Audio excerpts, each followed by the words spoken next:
Allez, bonsoir à tous. Cette semaine, on va plonger dans les affres de l'indécence, de la lâcheté, du mensonge, de tout ce que l'âme humaine peut créer de plus laid. Alors non, je ne parle pas du dernier album de Vianney, mais bien évidemment de François Fillon. Évidemment, parce que j'ai entendu ce qu'ils ont dit tout à l'heure avec Natacha, la rouquine. Je ne peux pas laisser passer.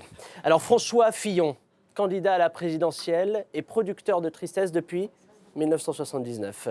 Alors dans cette affaire, la présomption d'innocence du candidat, elle a été totalement bafouée. Je rappelle quand même que François Fillon est innocent et ce, jusqu'à ce qu'il obtienne l'immunité présidentielle. Et ça, tout le monde a l'air de l'oublier. Alors moi, je vous pose la question sans déconner. Peut-on faire confiance à nos juges? Encore, parce que la dernière fois qu'on a laissé 4 juges en roue libre, ils ont franchi la ligne jaune et ils ont fait gagner Kenji Girac dans The Voice. Alors moi, je vais vous dire, ces juges qui s'acharnent sur Fillon comme ça, ils n'arriveront à rien. Ils n'arriveront pas à l'arrêter. Parce qu'il est au-dessus de tout ça, Fillon, ça y est. Il est désormais seul face aux Français. C'est une relation directe entre un peuple qui dit à son candidat « aide-nous ». Et puis ce candidat qui leur répond « chut, laisse-toi faire ». Alors c'est vrai que Fillon, il a failli jeter l'éponge, mais il l'a gardée cette éponge. Il l'a prise dans sa main comme ça, et il l'a donnée à sa femme. Et il lui a dit « Tiens, t'es gentil Pénélope, mais la vaisselle, elle va pas se faire toute seule ».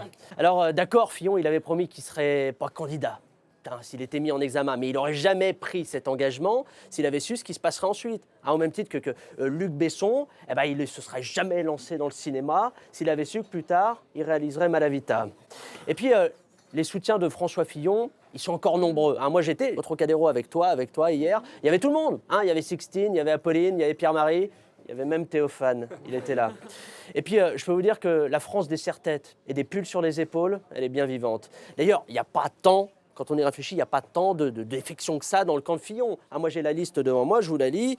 Voilà, il y a qui? Il y a Bruno Le Maire, Thierry Solaire, Nadine Morano et 191 autres personnes. Voilà, c'est tout.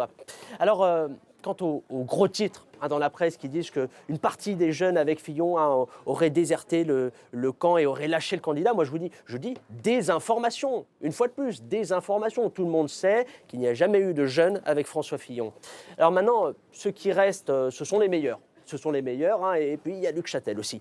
Alors, il faut saluer leur loyauté, parce que c'est pas parce que le Titanic il est en train de couler qu'on saute aux premières secousses dans une barque, non. On garde son calme, on réunit ses forces, et puis on va chercher Kate Winslet pour lui faire cracher son diamant, évidemment. D'ailleurs, vous savez, moi, le plan J comme Juppé, j'y ai jamais cru. D'ailleurs, on l'a bien vu, Juppé, il y croit pas. Il y croit pas. D'ailleurs, maintenant, aujourd'hui, le seul plan J qui compte pour Fillon, c'est évidemment le plan « Je reste candidat et je vous emmerde ». Il faut donc soutenir François Fillon. Faut le soutenir. Il faut y aller un coûte que coûte pour le bien de la France et puis évidemment pour le bien des 2 rongeurs qu'il a accueillis à la place de ses sourcils.